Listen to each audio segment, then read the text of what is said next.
Shakur Stevenson. I know that Joaquin and I aren't always on the same page, but calling out Shakur Stevenson was the right thing to do. But you know what else can be not so great is getting fights and getting fights that don't necessarily sit well with you, but also don't seem to match where you think your career is.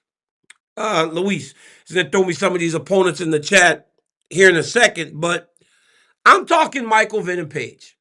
So, Michael Venom Page is, as you guys all know, a guy that's a tremendous fighter, a guy that was in Bellator as a champion, came to the UFC, has really beaten some decent guys, but also made them look confused.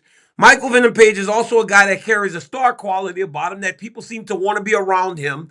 But Michael Venom Page is also a guy that has a style that is very, very difficult to prepare for and very, very difficult to get a victory over, which in turn leads to difficulties matching him. Sean Shelby is one of my buddies. I think that he is as good as his job as anyone in the business. Learned from Joe Silva before Joe Silva retired, and really has done a good job with this. He has the best seats. Travel. It's a great job to have. I do not envy Sean Shelby when I'm trying to book Michael Venom Page. Let me tell you why. Right, Michael Venom Page, when he came from Bellator, his first fight in the UFC was when he first got to the UFC. Okay, he fought against Kevin Holland. I remember that.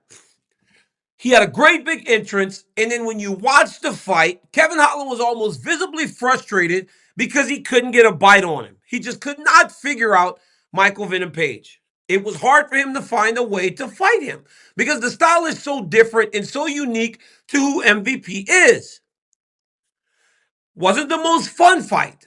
But again, it was a classic MVP fight that when you have watched him since Bellator and some of the great performances he had in his career, you see how he would confuse these guys and they would really struggle to kind of figure him out outside of the wrestlers, which led to his second fight. You get a big step up. You get Ian Machado Gary, who was undefeated at the time and who had all this hype.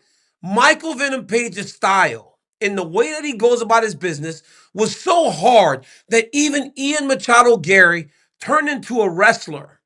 He even turned into a wrestler.